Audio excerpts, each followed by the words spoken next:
샬롬 샬롬 샬롬 샬롬. 하나님 사랑합니다. 여러분 주 안에서 사랑합니다. 예, 오늘 갈라디아서 5장 13절에서 26절 섬기는 자의 삶이죠. 예, 13절에서 15절까지 내용이 섬기는 자의 삶에서 우리 함께 읽었고 16절부터 26절은 육체의 일과 성령의 열매에 대해서 말씀하고 있습니다. 바울은 그리스도 안에서 구속받은 성도는 율법의 정죄에서 벗어나 자유한 자임을 밝히죠. 그러나 자유한 자가 그 자유를 육체의 소욕을 쫓는 기회를 삼으면 안 되고 사랑으로 서로 종노릇하며 진정한 자유를 누리는 것임을 교훈합니다. 예, 우리 마음이 안 들거나 그럴 때 거부하거나 이럴 때 화가 나죠. 화가 나가지고 좋지 않은 소리를 많이 하고 나면 우리 마음이 아주 불편하고 안 좋습니다. 그래서 저도 요 근래 느끼는 게 사랑밖에 없다. 나쁜 소리하고 원찮은 소리하면 그 순간은 조금 속이 후련할지는 모르지만 관계가 나빠져가지고 좋을 일은 아무것도 없어요. 근데 그래도 또 잘못된 부분은 지적을 해야지 뭐 잘한다만 할 수는 없지만 일단 화는 가라앉히고 나중에 그걸 좋게 말을 돌려서 기분 상하지 않게 또 본인도 압니다. 잘못한 부분은. 그렇기 때문에 이렇게 서로 그 상대방을 좀 잘 파악을 하고 알아가지고 좋은 방법으로 이렇게 잘 특히나 자녀들인 경우에 잘 알리고 가르쳐야 되겠죠. 사랑의 법을 쫓아 성령의 열매를 풍성히 맺는 그러한 삶을 그렇게 살아야 되겠죠. 종노릇, 서로 사랑으로 종노릇함으로 진정한 자유를 누리는 것임을 바울이 이렇게 교훈하고 있습니다. 그리스도인의 자유, 그리스도께서 우리에게 주신 자유죠. 바울은 그리스도께서 성도들로 자유케 하시려고 자유를 주셨다 이렇게 증거해요. 5장 내용 전체에 나와 있는 중요한 구절들을 봐도 이렇게 말씀하고 있습니다. 율법 안에서 의롭다함을 얻으려 하는 너희는 그리스도께서 끊어지고 4절에 이렇게 말씀하고 있죠. 1절부터 보면 그리스도께서 우리를 자유롭게 하려고 자유를 주셨으니 그러므로 굳건하게 서서 다시는 종의 멍에를 매지 말라. 보라나 바울은 너에게 말하는 너희가 만일 할례를 받으면 그리스도께서 너희에 아무 유익이 없으리라. 내가 할례를 받는 각 사람에게 다시 증언하느니 그는 율법 전체를 행할 의무를 가진 자라. 율법 안에서 의롭다함을 얻으려 하는 너희는 그리스도께서 끊어지고 은혜에서 떨어진 자다. 율법을 다 지킬 사람은 아무도 없어요. 그렇죠? 여기서 속량, 곧 죄사함 받기 위해서 율법을 지켜야 한다고 주장하는 자들은 그리스도에서 끊어진 자라는 뜻입니다. 갈라디아서 2장 16절에 말씀하고 있어요. 사람이 의롭게 되는 것은 율법의 행위로 말미암음이 아니요 오직 예수 그리스도를 믿음으로 말미암는 줄 알므로 우리도 그리스도 예수를 믿나니 이는 우리가 율법의 행위로서가 아니고 그리스도를 믿음으로써 의롭다함을 얻으려 합니다. 율법 행위로서 의롭다함을 얻을 육체가 없느니라. 만일 의롭게 되는 것이 율법으로 말미암음인 그리스도께서 헛되이 죽으셨느니라. 이렇게 2장 16절에서 21절까지 증거하고 있습니다. 그래서 우리가 성령으로 믿음을 따라 의의 소망을 기다리노니 그리스도 예수 안에서는 할례나 무할례나 효력이 없으되 사랑으로 역사하는 믿음이라는 거예요. 믿음이 사랑으로 역사해야 된다라는 거죠. 그래서 너희가 다름질을 잘 하더니 누가 너희를 막아 진리를 순종하지 못하게 하더냐. 그 권면은 너희를 부르신 이에게서 난 것이 아니니라. 적은 누룩이 온통이에 퍼지느니라. 나는 너희가 아무 다른 마음을 품지 아니할 줄을 주 안에서 확신하노라. 그러나 너희를 요동하게 하는 자는 누구든지 심판을 받으리라. 10절에 요동하게 하는 자는 누구든지 심판을 받을 거라고 그러죠. 마태복음 13장 39절에서 42절에 그 나라에서 모든 넘어지게 하는 것 거두어내어 풀무를 불에 던져 넣으리니 거두어서 모두 풀무불에 던져 넣으리니 거기서 울며 이를 걸게 되리라. 예레미야 13장 1, 2절에도 내 목장의 양떼를 멸하여 흩어지게 하는 목자에게 화가 있을 것이다 라고 말합니다. 신명기 13장 1절에서 11절에도 선지자나 꿈꾸는 자는 죽으라. 이는 그가 너희에게 너희 하나님 야훼를 배반하게 하려 하며 너희 하나님 야훼께서 내게 행하게 명령하신 도에서 너를 깨어내려고 말하였습니다. 육체의 소욕은 성령을 거스른다고 말하죠. 17절에 보면 16절에 보면 내가 이루느니 너희는 성령을 따라 행하라. 그리하면 육체의 소욕을 이루지 아니하리라. 육체의 소용은 성령을 거스르고 성령은 육체를 거스르나니 이 둘이 서로 대적함으로 너희가 원하는 것을 하지 못하게 하리라 말씀하죠. 베드로전서 2장 11절에도 영혼을 거슬러 싸우는 육체의 정욕이다 이렇게 말씀하고 있습니다. 그리고 19절부터 21절에 보면 육체의 일은 하나님의 나라를 유업으로 받지 못한다. 육체의 일은 분명하니 곧 음행과 더러운 것과 호색과 우상숭배와 주술과 원수 맺는 것과 분쟁과 시기와 분냄과 당짓는 것과 분열함과 이단과 투기와 술 취함과 방탕함과 또 그와 같은 것들이라 전에 너희에게 경계한 것까지 경계하노니 이런 일을 하는 자들은 하나님의 나라를 유업으로 받지 못한다고 말하죠. 로마서 8장 6, 7절입니다. 육신의 생각은 사망이요 영의 생각은 생명과 평안이니라. 육신의 생각은 하나님과 원수가 된다 말합니다. 로마서 8장 13절에 육신대로 살면 반드시 죽을 것이로되 고린도전서 6장 9절에서 10절에도 불의한 자가 하나님의 나라를 유업으로 받지 못할 줄을 알지 못하느냐.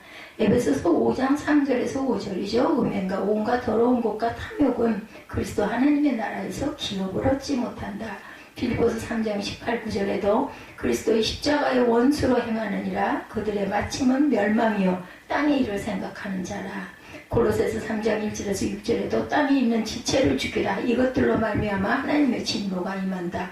베드로후서 2장 5절에서 10절도 육체를 따라 더러운 정욕 가운데서 행하며 형벌할 줄을 아시느니라 말씀하고 있어요. 육신의 일을 도모하는 자들은 심판이 없다고 말한다고 하죠. 예, 그래서 베드로서 3장 3절에서 5절에 말세에 조롱하는 자들이 와서 자기의 정욕을 따라 행하며 조롱하여 이르기를 주께서 강림하신다는 약속이 어디 있느냐. 조상들이 잔으로부터 만물이 처음 창조될 때와 같이 그냥 있다 하니 그들이 일부러 이지를 함이로다 이렇게 증거되어 있어요. 그래서 이는 사랑의 법을 쫓아 성령의 열매를 풍성히 맺는 삶을 이에 말하고 있습니다. 사랑으로 서로 종노릇함이 진정한 자유 누리는 것, 그것은 사랑의 법을 쫓아 성령의 열매를 풍성히 맺는 삶이다. 그리스도인의 자유에 대해서 그리스도께서 주신 자유죠. 바울은 그리스도께서 성도들로 자유케 하시려고 자유를 주셨다고 증거합니다. 그리스도께서 주신 자유는 율법으로부터의 자유를 의미하죠. 인간은 모두 율법에 대한 정죄받는 죄 아래에 사로잡혀 있는 자들이긴 하지만 그리스도의 구속으로 우리가 구원받았죠. 율법의 정죄와 죄의 권세로부터 자유하게 되었다라는 겁니다. 예수께서 십자가에 못 박혀 돌아가심으로써 구원을 받았어요. 제가 오늘도 피부 관리사 하고 얘기를 잠깐 했는데 그분이 성당을 다니잖아요. 그래서 제가 땅에서도 하늘나라를 이루고 살아갈 수 있다라는 어떻게 얘기하다 보니까 그 얘기가 나가지고 얘기를 했더니 얘기가 그러더라고요. 자기 천주교에서 사제가 말씀하시는 것하고 목사님 말씀이 너무나 많이 조화가 된다고 마음속에 그게 와서 닿는다고 너무너무 좋아하더라고요. 그래서 천주교가 됐든 개신교가 됐든 말씀 안에 있는 그 은혜 그것은 같은 것 같아요. 우리가 또 오해하는 부분도 있는 것 같고 잘 모르니까 그렇죠. 그래서 그냥 함부로 얘기할 부분은 아니구나 하는 생각을 했습니다. 그러므로 바울은 성도들에게 굳세게 서서 다시는 종의 멍에를 매지 말라고 명하죠. 이는 율법의 멍에를 의미합니다. 그리스도 안에 있는 자에게 결코 정죄함이 없는 것은 그리스도 안에서 성령의 법이 해방하였기 때문이다. 이런 성도가 다시 율법을 행하는 것은 자유케 된 자가 다시 종이 되는 것과 같은 것이라는 거죠. 그렇기 때문에 예수 그리스도의 죽음이 헛된 것이다 라고 말합니다. 죄에서 우리가 해방이 됐어요. 로마서 6장 18절에 죄로부터 해방되어 의에게 종이 되었습니다. 우리는 사망의 법에서 또한 해방이 되죠. 로마서 8장 2절에 이는 그리스도 예수 안에 있는 생명의 성령의 법이 죄와 사망의 법에서 너를 해방하였습니다. 율법에서 벗어났어요. 로마서 7장 6절에 이제는 우리가 얽매였던 것에 대하여 죽었으므로 율법에서 벗어났으니 이러므로 우리가 영의 새로운 것으로 섬길 것이요 율법 조문의 묵은 것으로 아니할지라. 종의 멍에를 매는 할례입니다. 바울은 할례를 받은 자들은 율법의 전체를 행할 의무가 있다고 했는데 이는 율법으로 의롭다 하심을 얻으려는 시도이기 때문이다. 그리스도의 은혜로 구원을 받지 않고 스스로 율법을 행함으로써 구원에 이르려는 자들은 그리스도와 전혀 상관이 없게 된다는 거죠. 그것은 하나님 앞에서 인간의 독립선언이고 교만한 행위인 것이다. 그리스도 안에 거하는 자들은 오직 사랑으로서 역사하는 믿음만을 가지고 살아가는 것이죠. 바울은 갈라디아 교회 성도들에게 율법주의자들이 교훈이 하나님께로 말미암지 않았음을 밝히면서 성도들이 그들의 유혹에 넘어가지 말 것을 명합니다. 또한 성도들은 거짓 교훈으로 미혹하는 자들에게 하나님의 심판이 있을 것을 선포하죠. 할례를 구원의 조건으로 계시합니다. 사도행전 15장 1절에 어떤 사람들이 유대로부터 내려와서 형제들을 가르치되 너희가 모세의 법대로 할례를 받지 아니하면 능히 구원을 받지 못하리라 하니 바울 및 바나바와 그들 사이 적지 아니한 다툼과 변론이 일어난지라. 형제들이 이 문제에 대하여 바울과 바나바 및 그 중에 몇 사람을 예루살렘에 있는 사도와 장로들에게 보내기로 작정한다. 예, 답이 해결이 안 나니까 예루살렘으로 가서 그 사람들에게 증거해주자 하고 보내기로 작정을 하죠. 다른 복음을 쫓습니다. 이게 중요합니다. 그래서 다른 복음 쫓아서는 안 되죠. 갈라디아서 1장 6절입니다. 그리스도의 은혜로 너희를 부르신 이에 이같이 속히 떠나 다른 복음을 따르는 것을 내가 이상하게 여기노라. 믿음에 굳게 서야 합니다. 고린도전서 16장 13절에 깨어 믿음에 굳게 서서 남자답게 강건하라. 너의 모든 일을 사랑으로 행하라. 이렇게 말씀하고 있어요. 고린도전서 16장 13, 14절입니다. 깨어 믿음에 굳게 서서 남자답게 강건하라. 너의 모든 일을 사랑으로 행하라. 사랑으로 행하는 것만이 약이에요. 네, 오늘도 그 얘기를 증거하고 왔습니다. 짧은 시간은 5, 6분 정도 얘기하면서 저도 잘 못하면서 딸로 인한 상처가 자꾸 속에서 올라와가지고 병이 될 것 같다라는 얘기를 해서 바로 그거라고 알려줬습니다. 예, 그렇게 미워하고 막 화를 내고 예, 그러고 나면은 결국은 그 화가 내게로 돌아온다라는 거. 남을 축복하고 사랑하면 그 보냈던 사랑이 내게로 몇 곱절로 몇십 곱절로 돌아와서 내가 그 기쁨과 감사만 남게 되는 거고, 누구를 미워하고 원망하고 화내고 욕하고 이렇게 되면 그게 내게 예, 그런 쓴뿌리가 돼가지고 마음에 보이게 되고 그게 나중에 암덩이로 불어난다라고 얘기를 했더니 맞다고 얘기를 하더라. 그래서 무조건 사랑하고 다독여주고 예, 그러면서 조금씩 장점이 없는 아이는 없거든요. 칭찬해주면서 조금씩 고치고, 그리고 내가 너를 믿는다 하고 막 그렇게 얘기를 하면 예, 그 아이도 본인이 잘못한 것을 알지 않느냐. 지금은 또 너무나 딸이 잘하고 있잖아요. 학교도 잘 다니고 예, 그리고 예, 서울 올라고 그 집에 왔다 갔다 하는 것도 아주 잘하고 성실하게 잘하고 있으니 사회를 이렇게 부러웠다고 그러더라고요. 학교를 잘 나간다는 게 부럽고, 그 집 딸은 그렇게 학교를 안 가고 집에서 구글하고 자고 그래가지고 그 때문에 그렇게 마음이 안타까워서 그냥 아직 그 마음을 많이 끓인 것 같아요. 그런데 저는 이제 그 딸이 너무 부러운 거죠. 우리 아들은 저러고 있는데. 그렇다고 해서 아들이 밉지는 않습니다. 하나님이 반드시 만드실 것이라는 것을 저는 믿죠. 밉게 굴질 않아요. 집에 있으면서도. 예, 자유한 도리입니다. 바울은 성도들이 자유를 위하여 하나님께 부르심을 입었으니 그 자유를 육체의 방종의 기회로 삼지 말고 사랑으로 서로 종노릇하라고 명하죠. 그리스도 안에서 자유는 성령의 법 아래서 사랑의 계명을 실천하는 것입니다. 그리스도께서 십자가를 지심으로 죄인들을 구원하시고 자신이 죄인을 사랑하신 것과 같이 서로 사랑하라는 새 계명을 주신 거죠. 바울은 성도들이 사랑의 법을 따라 행함으로써 율법의 모든 요구를 성취할 수 있음을 교훈한 것입니다. 그래서 그런 것들을 서로 다독여 주라고 배우자를 하나님께서 만들어 주셨는데, 그랬더니 그냥 아주 대인겁을 하면서 왼수 그러더라고요. 가까이 있으면은 흉어물이 다 보이니까, 그죠? 그게 서로 도와주고 다독여 주는 게 아니라 오히려 그걸로 인하여서 상처가 되고, 정말. 그래서 제가 원수를 사랑하라는 얘기를 오늘 갑자기 문득 깨달았다는 얘기를 하면서 배를 잡고 같이 웃었습니다. 서로의 짐을 집니다. 갈라디아서 6장 2절입니다. 너희가 짐을 서로 지라. 그리하여 그리스도의 법을 성취하라. 섬기는 자가 됩니다. 마가복음 10장 43절에 너희 중에는 그렇지 않을지니 너희 중에 누구든지 크고자 하는 자는 너희를 섬기는 자가 되고 너희 중에 누구든지 으뜸이 되고자 하는 자는 모든 사람이 종이 되어야 하리라. 맞아요. 으뜸이 되려면 종이 돼서 섬겨줘야 으뜸의 대접을 받을 수 있다라는 거죠. 고린도전서 9장 19절에 내가 모든 사람에게서 자유로우나 스스로 모든 사람에게 도움이 된 것은 더 많은 사람을 얻고자 합니다. 그래야 사람을 얻을 수 있다라는 거죠. 내가 하고 싶은 대로 말 다 하고, 그죠? 삿대질 해가지고 얻을 수 있는 사람은 한 명도 없습니다. 육체의 소욕과 성령의 열매죠. 성령을 거스르는 육체의 소욕. 바울은 성도들에게 성령을 쫓아 행할 것을 명하면서 그리하면 육체의 소욕을 이루지 아니할 것임을 밝힙니다. 육체의 소욕과 성령의 소욕은 서로 대적관계의 성령을 쫓아 행할 때 육체의 소욕을 이룰 수 없고 육체의 소욕을 쫓아 행할 때 성령의 열매를 맺을 수가 없는 것이다.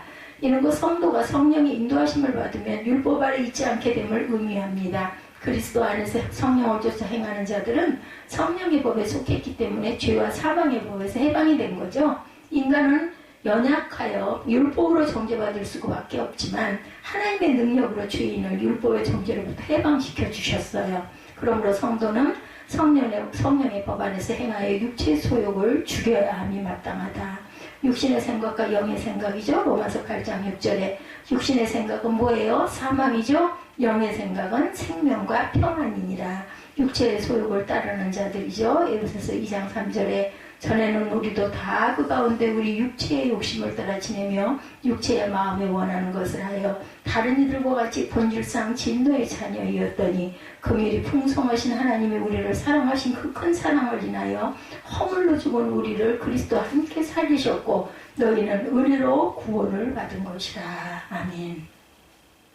은혜로 구원받았어요. 우리는 자격이 있어서도 아니고 뭐 잘해서 그런 것도 아니에요. 은혜로 구원받았기 때문에 우리도 두 눈을 뜨고 보지 말고 잘못한 것은 한 눈을 감고 봐야 할 줄 있습니다. 현저한 육체의 일들입니다. 바울은 육체의 일들에 대해 열거하면서 이러한 일을 행하는 자는 하나님 나라에 들어가지 못할 것임을 경고합니다. 이런 것만 배웠나 봐요. 그죠? 같은 이름을 가졌다 해서 잘못하는 것들만 꼬집어가지고 얘기하는 걸 보면 이게 아닌데 즉 육체의 일은 음행과 더러운 것과 호색과 우상숭배와 습수와 원수 맺는 것과 분쟁과 시기와 분냄과 당짓는 것과 불리함과 이단과 투기와 술취함과 방탕함 등이죠. 이러한 행위들은 하나님의 거룩함에 위배되는 것이며 그리스도의 새 계명인 사랑의 법에 위배되는 것이다. 하나님 나라에는 하나님이 함께 거하시는 곳으로 더러움 있는 자들은 그곳에 들어갈 수가 없어요. 하나님이 거룩하시면 죄와 함께 거하실 수 없게 만들기 때문인 거죠. 이러한 일을 행하는 자들은 그들의 악인 마귀와 함께 지옥에서 영원히 거해야 한다. 마음에서 나오는 음란, 마가복음 7장 21절 속에서 곧 사람의 마음에서 나오는 것은 악한 생각 곧 음란과 도둑질과 살인과 간음과 탐욕과 악독과 속임수와 음탕과 질투와 비방과 교만과 우매함이니 이 모든 악한 것이 다 속에서 나와서 사람을 더럽게 한다. 시기와 분쟁, 고린도전서 3장 3절에 너희는 아직도 육신에 속한 자로다. 너희 가운데 시기와 분쟁이 있으니 어찌 육신에 속하여 사람을 따라 행함이 아니요 어떤 이는 말하되 나는 바울에게라 하고 다른 이는 나는 아볼로에게라 하니 너희가 육의 사람이 아니리요 그런즉 아볼로는 무엇이며 바울은 무엇이냐 그들은 주께서 각각 주신 대로 너희로 하여금 믿게 한 사역자들이니라 라고 말합니다. 다 사역자들이죠. 무슨 하나님이 아니죠. 신이 아닙니다. 성도가 맺어야 할 성령의 열매들이죠. 바울은 성도가 그리스도 안에서 맺어야 할 성령의 열매들에 대해서 열거하면서 이러한 성령의 법을 쫓아 열매 맺는 삶을 살아가는 성도들은 그리스도와 함께 그 정욕을 십자가에 못 박았다고 선언합니다. 성령의 열매는 사랑과 희락과 화평과 오래 참음과 자비와 양성과 충성과 온유와 절제죠. 이와 같은 열매는 그리스도의 성품을 닮아가는 사람들의 삶 속에서 맺어지는 것으로 그리스도 안에 있으면 자연스럽게 맺어지는 열매다. 포도나무 가지가 나무에 붙어있으면 저절로 열매를 맺은 같이 그리스도와 연합하여 있는 자는 성령의 열매를 맺게 되죠. 선함이 가득합니다. 로마서 15장 14절에 내 형제들은 너희가 스스로 선함이 가득하고 모든 지식이 차서 능히 같이 너희도 서로 사랑하는 이것이니라. 희락이죠. 로마서 14장 17절에 하나님의 나라는 먹는 것과 마시는 것이 아니오 오직 성령 안에 있는 의와 평강과 희락이라. 예, 로마서 선함이 가득하다. 로마서 5장 15장 14절 제가 건너뛴 것 같아요. 형제들아 너희가 스스로 선함이 가득하고 모든 지식이 차서 능히 서로 권하는 자임을 나도 확신하노라. 새 계명인 사랑입니다. 요한복음 15장 12절에 그 새 계명은 곧 내가 너희를 사랑한 것까지 너희도 서로 사랑하라는 이것이니라. 희락에 대해서 로마서 14장 17절에 하나님의 나라는 먹는 것과 마시는 것이 아니요 오직 성령 안에 있는 의와 평강과 희락이라. 그래서 예, 이 본문 갈라디아서 5장 이제 6장으로 끝이 나요. 이제 짧아서 참 아쉽습니다. 성도는 5장 그 결론은 그리스도 안에서 자유하게 되었음으로 인하여 하나님께 감사하는 마음으로 그리스도의 거룩한 법을 따라 살아가야 한다. 성도들은 이는 사랑의 새 계명을 지키는 것으로 그리스도의 장성한 분량까지 자라가도록 풍성한 성령의 열매를 맺음을 의미합니다. 앞으로는 하나님과 그리스도를 사랑한다고 시인하면서 행위의 열매가 악한 것으로 맺어진다면 이는 비정상적인 신앙의 모습입니다. 행함이 없는 믿음은 죽은 믿음으로 성도는 언제나 행함의 열매로 구원의 증거를 나타내야겠다. 예, 약함도 목적이 있어요. 그러므로 내가 그리스도를 위하여 약한 것들과 능욕과 궁핍과 박해와 공고를 기뻐하노니 이는 내가 약한 그때의 강함이라. 고린도서 12장 10절이죠. 네, 여러분 혹시 닉 부이치치라는 호주 사람 이름 들어보셨습니까? 이 사람은 팔도 없고 다리도 없는 장애를 안고 태어났다 그래요. 닉은 자라면서 수없이 절망하고 분노했어요. 얼마나 힘들었을까요? 왜 내가 태어나야만 했는가? 계속 이 질문을 했다는 거죠. 본인 스스로가 수차례 자살 시도도 했습니다. 그렇지만 예, 아버지가 목사님이세요. 아버지와 어머니의 깊고 따뜻한 사랑을 통해서 예수의 사랑을 경험하고 깨닫게 됩니다. 그리고 자신의 삶의 목적을 발견합니다. 정말 다행이죠. 그 후로는 자신의 약함을 부끄러워하지 않습니다. 오히려 약함이 당당하게 살 수 있는 계기를 만들었어요. 비록 팔다리는 없지만 그는 지금도 전 세계를 다니며 하나님께서 자신을 아무리 부족하게 만드셨다 할지라도 거기에 하나님의 목적이 있다는 것을 알리며 복음을 전하고 있습니다. 아름다운 여성과 결혼해서 아이도 낳고 행복하게 살고 있어요. 우리가 분명하게 알아야 할 말씀이 있죠. 세상에 목적 없이 태어난 사람은 절대로 없다는 것. 나의 약함에도 목적이 있음을 인정해야 합니다. 하나님의 뜻을 따라 그 약함을 통해 하나님께 영광 돌리는 참되고 성숙한 믿음의 성도들이 되어야 되겠죠. 방종과 분열에 대한 경고가 갈라디아서 5장 13절에서 26절까지 오늘 본문이죠. 바울은 갈라디아 교회 성도들에게 보낸 서신의 마지막에서 지금껏 인간의 행위를 중요시하는 율법의 어리석음과 복음의 자유를 강조한 자신의 교훈이 혹시 방종과 분열을 조장하는 것에 대해서 염려하고 경계해요. 13절에서 15절에 내용이 나타나 있죠. 예, 우리가 아까 예배 때 그 특송하기 전에 읽은 부분입니다. 형제들아 너희가 자유를 위하여 부르심을 입었으나 그러나 그 자유로 육체의 기회를 삼지 말고 오직 사랑으로 서로 좋은 노릇하라. 온 율법은 내 이웃사람 하기를 내 자신같이 하라 하신 말씀을 이루어졌나니 만일 서로 물고 먹으면 피차 멸망할까 조심하라. 그죠? 서로 물고 먹으면 서로 같이 멸망한다라는 거예요. 예. 이렇게 예, 아주 중요한 말씀을 하고 있습니다. 겸손을 통한 평화. 어느 나라에 아주 예, 정원을 무척 아끼고 사랑하는 왕이 있었어요. 지난번에 제가 이거 예화로 말씀드렸죠.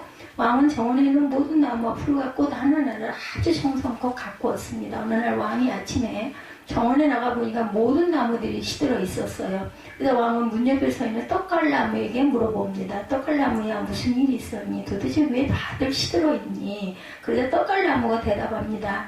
나무들이 서로 자기가 다른 나무보다 못하다고 실망하고 있어요. 소나무는 자신이 포도나무처럼 열매를 맺지 못한다고, 포도나무는 복숭아나무처럼 똑바로 서서 열매 맺지 못한다고 낙담합니다. 또 제라니움은 나일락처럼 날씬하지도 못하고 향기도 없다고 불평합니다.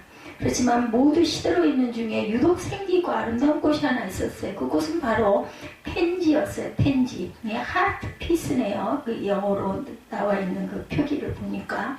왕은 물었어요. 펜지야, 다들 슬픔 속에 시들어 있는데 너는 작은 꽃이지만 꿋꿋하게 자라는 것을 보니 내 마음이 정말 기쁘구나. 네, 고맙습니다. 저는 원래 볼품이 없는 꽃이잖아요. 왕께서 떡갈나무나 소나무나 복숭아나무 혹은 나일락을 원하셨다면 저를 뽑아버리고 그것들을 심으셨을 거예요. 그런데 왕께서 저를 심으신 것은 저를 보고 마음의 평화를 느끼시는 것도 있지요. 그래서 저는 왕께서 저를 보며 마음의 평화를 느끼시도록 최선을 다하려고 결심했어요. 그 이후 왕은 페지꽃을 더욱 사랑하게 되었다고 그러죠. 우화의 교훈입니다. 겸손한 사람은 어떤 외부적인 악조건 속에서도 마음의 평화를 지켜낸다라는 거죠. 그러니까 욕심을 비워야 돼요. 그 욕심이 문제예요. 그죠? 또 이웃에게 평화의 마음을 전해주는 삶을 살게 됩니다. 우리도 이렇게 살아야 되겠죠. 새 계명을 너에게 주노니 서로 사랑하라. 내가 너희를 사랑한 것 같이 너희도 서로 사랑하라. 요한복음 13장 34절이죠. 오늘 본문에서 서로 노예가 되어 상대방을 섬기라고 말씀합니다. 노예는 주인이 시키는 대로 꼼짝없이 하는 사람이 노예죠. 주인의 명령에 반응할 수 없는 사람이 노예입니다. 따라서 서로 종노릇한다는 것은 서로의 주장을 경청하고 의견을 존중하여 그대로 따른다는 것을 의미합니다. 즉 우리 자신의 감정과 고집을 꺾고 서로가 서로의 의견에 겸손하게 따르는 것이죠. 인간에게는 누구나 자존심이 있습니다. 자존심은 자기 자신을 누구보다 소중하게 생각하고 아끼는 마음입니다. 그런데 자존심을 두고 잘못 건드리고 상처를 주면 자기를 무시하는 것 같아서 잘 잡지를 못해요. 예, 무시당한 것 같죠? 그래서 분노가 폭발하고 화를 내고 서로 다투게 됩니다. 이게 아주 중요한 거예요. 오늘도 그 얘기를 했어요. 진정한 자존은 상처를 받지 않는 게 진정한 자존이다 라는 이야기를 했습니다. 내가 어떤 문제로 인해서 속이 상하고 화가 난다라는 것은 내가 상처를 받은 것인데 상대방이 나보다 엄청나게 작으면 애기가 나를 갖고 막 못되게 굴고 하면 그거 웃기잖아요. 보면서 웃지 그거 갖고 화를 낼 일이 없거든요. 근데 그렇지 못하기 때문에 화가 나는 거라고 제가 얘기를 했습니다. 아직까지도 내가 그런 부분을 비우지는 못했다고 그랬더니 사람인지라 그렇게 얘기를 하는데 아니죠. 그걸 비울 줄 알고 나는 하나님이 이렇게 은혜를 주셔서 이렇게 사랑하셨어. 내가 이렇게 누구 보호를 하나님 보호를 이렇게 받고 사는데 저는 하루하루가 너무너무 기쁘다는 이야기를 하면서 그런 얘기를 했어요. 그런데 뭘 누가 뭐라고 좀 한다고 배우자가 뭐라고 어디서 하든지 말든지 웃을 수 있어야 되는데 아직까지도 나도 그걸 무시하지를 못한다고 얘기를 했더니 참 그게 정말 어렵다는 이야기를 함께 했습니다. 정말 짧게 나오고 잠깐 시간이 없으면 너무너무 찾아오는 사람도 많고 전화도 많이 오기 때문에 근데 정말 항상 어려운 일이 있을 때마다 생각을 한다고 그러더라고요. 그러면서 정말 너무 감사하다고 오늘 저한테 그 포스테이지 그것도 필요하냐고 그러고 뿌리는 스프레이인가? 단백질 스프레이래요. 그게 어떤 행사가 있어가지고 샀다고 그러면서 선물을 준다고 줘서 아니 귀한 거 왜 나를 주냐고 그랬더니 너무 많이 받았다고 그동안 수경도 받았고 또 수영복도 받았고 지난번에 옷도 받았고 너무 많은 걸 받았는데 하나도 보답을 못했다고 하면서 그걸 줘서 제가 받아왔습니다. 살 수 있으면 두세 개 살 수 있게 좀 해달라고 그랬더니 다 끝났는데 한번 알아는 보겠다고 그랬어요. 그래서 정말 잠깐 서서 그냥 옷 입다가 말고 아니면 얼굴 닦다 말고 그냥 잠깐 사람 없을 때 누구 있을 땐 또 얘기를 못하니까 그렇게 얘기를 나누고 오고 굉장히 좋아해요. 자기는 천주교를 다니지만 그렇게 찬양이 좋다는 얘기도 이렇게 은혜가 있는 그런 자매예요. 보면은 그리고 무엇보다도 저랑 많이 닮았어. 보면 제 젊은 날이요. 왜냐면 그 집도 애가 넷이잖아요. 게다가 아들을 낳으려고 그러는 걸 남편하고 그 시어머니가 그렇게 미쳤다고 그러고 아주 그냥 핍박을 해가지고 애띠질 않는다고 하는 걸 끝까지 지켜가지고 아들을 낳아서 지금은 막 그 아들이 그렇게 아버지하고 똑같이 생겼대. 아빠랑. 그러니까 아빠가 그렇게 좋아한대죠. 저는 속으로 생각을 합니다. 생명을 지켰기 때문에 반드시 저 자매는 축복을 받을 것이다. 나중에 제가 봐도 그렇거든요. 그 생명을 지키는 것처럼 예수님의 형상을 닮은 모습이에요. 그게 물론 이제 엄마로 태아를 지킨 것이긴 하지만 쉽지 않았을 거예요. 집안도 어렵고 집도 빚었고 애가 셋씩이나 되고 한데 그걸 넷째를 떠난다고 하니까 난리가 났던 거죠. 그래서 참 보면서 남다르게 제가 봅니다. 제 얘기를 다 하질 못하죠. 그러면서도 이 다음에 아마 귀하게 정말 더 편한 노후를 보낼 거라고 제가 이렇게 자꾸 다독여주고 칭찬을 해줍니다. 그리고 뭘 열심히 배우려고 그래. 뭐가 됐든 열심히 하려고 하는 그런 게 정말 제 젊은 날을 보는 것 같아가지고 제가 특별히 그렇게 마음이 가는 그러한 그 자매예요. 내가 지금 왜 이렇게 화가 나고 화를 내는 걸까? 한번 숨을 크게 내쉬면서 감정을 다스리고 자신을 돌아볼 줄 알아야 되겠다. 한 걸음 더 나가서 과연 예수님이라면 이 상황에 이거 아주 중요합니다. 어떻게 하실까? 제가 감사 노트 쓰라고 손으로 수기를 한번 해보라고 그래요. 요즘에 휴대폰에 그런 페이지들이 많이 있다고 그래서 그거는 없어져 버리기가 쉽지만 조금 좀 재래식 같지만 그래도 몇 줄이라도 시간을 내서 손으로 수기를 써놓은 다음에 이렇게 돌아볼 수 있는 자료가 될 수 있어서 아마 보면서 위로도 받을 것이고 그때 생각도 할 수 있어 좋을 거라고 얘기를 해줬습니다. 한 걸음 더 나가서 성도는 과연 예수님이라면 이 상황이 어떻게 하실까라고 반문해 보는 것도 그저 큰 도움이 될 것입니다. 창조주 하나님의 아들인 예수님은 하늘의 영광과 보좌를 버리시고 이 땅에 낮고 천한 인간의 몸을 입고 태어나셨어요. 한동안 워드들 그렇게 열심히 쳤지만 대학에서도 수위를 원하는 그런 숙제들이 많이 생깁니다. 또한 십자가에서 죽기까지 우리를 사랑하셨고 자신을 낮추셨어요. 하나님 말씀에 겸손히 순종하며 이 땅에 오신 사명을 잘 감당하셨죠. 예수님께서는 얼마 전에 부활주일을 우리가 지나갔지만 그랬기 때문에 우리에게는 영생의 생명이 주어진 거죠.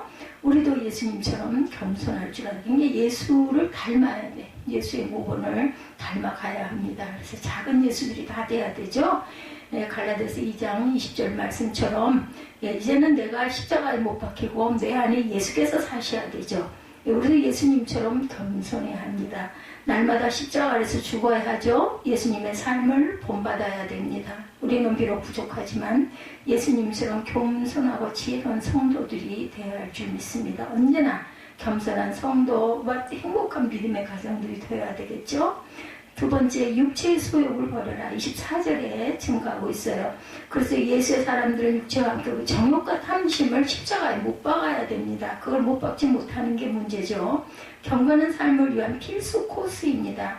유대인의 경건 생활의 3대 요소는 구제와 기도와 금식이에요. 참 그때 믿음의 자매들 금식들을 많이 했고 저도 한 20년 정도를 금식을 많이 했죠. 거의 먹는 것보다 안 먹을 때가 더 많았으니까. 사무엘이 그걸 기억하고 있더라고요. 엄청 안 드셨다고 얘기를 해요. 구제는 자신의 재산을 드림을 통해서, 기도는 자신의 영혼을 드림으로. 제가 지금 이때 이럴 줄 알고 저는 몰랐지만 그때 그렇게 금식을 많이 한 것 같습니다. 그리고 금식은 자신의 몸을 절제하고 제어하여 하나님께 드림으로 경건한 성도가 되는 거죠. 첫째, 금식의 유래는 에덴 동산의 아담과 하와에게서 찾을 수가 있습니다. 하나님께서 동산의 모든 실과는 자유롭게 먹되 선악을 알게 하는 과실인 선악과는 금식하라고 엄하게 명령을 내리셨죠. 성경에서 금하라고 하신 것을 자기 마음대로 따먹다가 저주받은 사람들이 봐도 바로 아담과 하와 부부예요. 둘째, 금식이 형태입니다. 무정하시지 않은 완전 금식, 새벽부터 저녁까지 하는 보훈 금식, 그렇죠? 고기나 특별한 어떤 음식을 먹지 않는 금식, 가족과 떨어져 기도원이나 교회에서 기도하는 금식 등 여러 가지 종류가 있어요. 셋째, 성경에 나타난 금식의 실례입니다. 완비였던 에스더의 유대민족을 위한 금식, 에스더 4장 16절이 있고, 출애굽기 34장에는 모세가 십계명을 받으려고 40일 동안 시내산에서 금식했고, 다니엘은 바벨론 포로 생활 중에 믿음의 성제를 지키려고 왕이 주는 진미를 먹지 않고 거절하죠. 그리고 기도합니다. 사무엘은 민족적인 범죄를 회개시킬 때 금식하며 하나님께 회개하여 용서를 받았어요. 금식은 하나님과 막혔던 영적인 교제를 회복시키고 신속한 기도 응답의 지름길이기도 하죠. 넷째, 금식을 통해 흉악한 죄와 옛 습관에서 참 자유를 얻고 질병과 고통에서 해방되는 역사가 나타납니다. 또 영적인 신앙 훈련에 유익하고 육적인 욕망의 노예에서 해방이 됩니다. 그러므로 우리가 금식을 하려면 성령을 의지하고 금식해야 돼요. 억지로는 절대 못합니다. 하나님이 붙들어 주시면은요 절대 먹고 싶지가 않아요. 그리고 또 어디서 그렇게 힘이 나는지 몰라요. 금식은 경건한 삶을 위한 성도의 필수 코스죠. 요즘에 금식들을 하시는지 모르겠어요. 예, 다른 교회들은. 육신의 생각은 사망이요 영의 생각은 생명과 평안이니라. 저는 금식을 안 하다 보니까 금식하느냐는 얘기는 안 물어봅니다. 로마서 8장 6절입니다. 우리가 십자가를 믿는다면서 육체의 정욕과 욕심을 제어하지 못한다면 그 믿음은 참된 믿음이라고 말할 수가 없죠.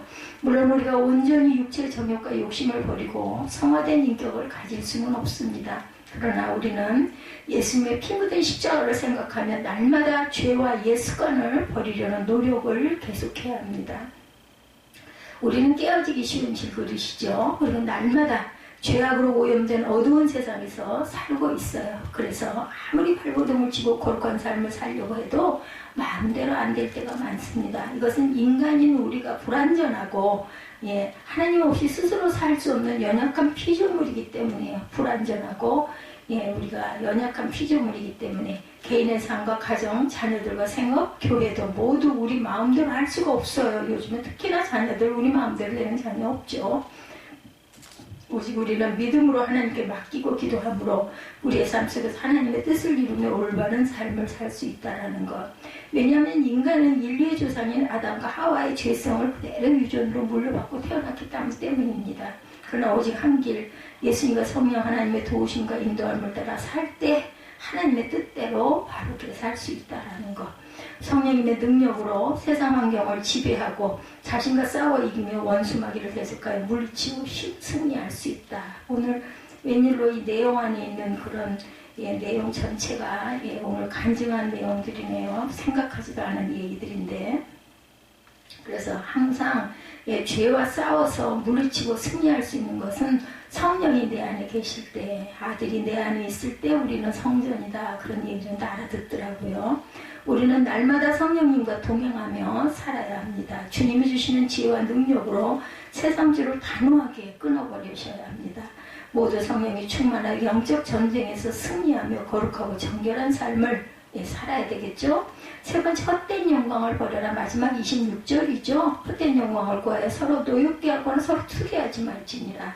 어느 부흥사에 닭다리 식사라는 제목의 이런 그 재미있는 이야기가 있어서 제가 발췌해봤습니다.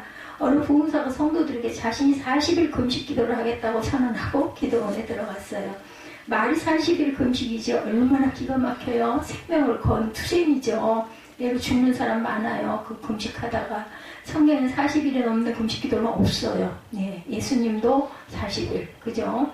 광야에서. 사도 바울도 아마 그러지 않았을까 싶습니다. 목사님이 40일 금식 기도를 시작하자 성도들이 엄청 걱정을 많이 합니다. 목사님이 40일 어떻게 견디실까 걱정이 이만저만이 아니었어요. 그래서 20일째 되는 날 목사님을 격려하고자 성도들이 기도원을 찾아왔습니다. 미리 연락을 하지 않고 갑자기 가서 목사님을 깜짝 놀라게 해드리려고 했던 거예요. 성도들은 기도원 사무실에서 목사님의 방을 확인한 후에 목사님의 방문을 갑자기 활짝 열었더니 안에 혼자 계시던 목사님이 깜짝 놀라셨는데 목사님의 입에는 닭다리가 하나 물려있더랍니다. 성도들은 너무나 당황했어요. 갑작스러운 상황에 당황한 목사님이 뭐라고 그러셨을까요? 얼떨결에 할렐루야, 나는 밥을 안 먹습니다. 얼마나 배가, 근데 이러면 안 되잖아. 이거는 좀 너무 지나쳐, 그지? 그렇지만 어쨌든 얼마나 기가 막혔을까. 시험 들었을 것 같아. 그 다음부터 목사님을 어떻게 믿냐는 거지. 금식 기도를 방해하는 원수마귀 유혹도 만만치가 않다라는 거죠. 그래서 금식 기도는 원수마귀 유혹을 끝까지 이기는 사람만이 승리할 수 있다. 맞아요. 진땀이 버석버석 나고 정말 아주 열을 보름이 아무렇지도 않았는데 2, 3일째 되는 날도 막 죽을 것 같이 진땀 나고는 못해. 그럴 땐 차라리 그냥 물을 먹고 미움을 먹든 뭘 조금 먹는 게 차라리 나요. 그리고 또 조금 하면 되지. 근데 이 목사님은 이거 웃자고 아마 써놨겠지만 거기다 대고 나는 밥을 안 먹었어. 그 닭다리를 먹는 볶음식이네. 한마디로. 예, 이렇게 어떤 그 페이스북 친구 중에 어떤 그 남자친구가 있었다고 그래요. 예, 이분이 남자분이신지 아닌지는 잘 모르겠어요. 근데 댓글을 아주 자주 서로 남기고 했다고 그래요. 근데 친절하게 댓글을 남겼더래요. 한 달쯤 지났을까. 그분이 한번 만나봐도 될까요? 이렇게 질문을 해서 아유 죄송합니다. 그래서 저는 다시 말합니다. 그럼 다음 기회에 뵐게요. 그래서 말을 했대요. 상대방이. 그때도 마찬가지로 죄송합니다. 그럼 다시 한번 말했어요. 인내는 쓰나 그 열매는 달다고. 정말 끈질긴 사람이 계속 물어봤다는 거죠. 도대체 이 사람은 나이가 몇 살인데 그렇게 나를 만나고 싶어 할까 하면서 생각하면서 프로필을 좀 보니까 사진은 30대인데 70대 노인이었다고 합니다. 그러니까 30대 때 사진을 올려놓은 거죠. 근데 실제는 70이나 된 노인이셨대요. 참 별 사람도 다 있구나라고 생각을 했답니다. 우리가 헛된 꿈을 꿀 때가 참 많죠. 그래서 성도는 하나님께 지혜를 구해야 한다. 내 뜻이 아니라 하나님의 뜻대로 무엇을 하든 금식을 하든 사람을 만나든 그죠? 항상 기도할 줄 알아야 되고 글쎄 하나님이 지혜를 주시던데요. 무슨 일이든 우리가 이거를 감행하려고 할 때 혈기를 절대 내면 안 돼. 이게 정말 잘 안 돼요. 그죠? 화가 나고 삐지고 이런 부분이 특히나 배우자한테는 이런 부분이 정말 약합니다. 이거 정말 고쳐야 됩니다. 하나님이 주시는 비전을 마음에 품고 부단히 기도하고 노력할 때 하나님 성령께서 도와주시죠. 뭐라 그래? 에베소서 5장 19절에 빛의 열매는 모든 착함과 의로움과 진실함에 있다라는 거죠. 언제나 착함과 의로움과 진실함으로 사는 저와 여러분들이 되시기를 주님의 이름으로 축복합니다. 예수님처럼 우리는 이웃을 섬기며 살고 우리 자신을 말씀에 쳐서 복종시켜야 되겠다. 하나님 앞에서 자신을 낮추는 일에 또한 힘써야 합니다. 서로서로 사랑의 종로릇을 해야 되겠죠? 이걸 무슨 자존심 싸움하고 하면 안 돼요. 그죠?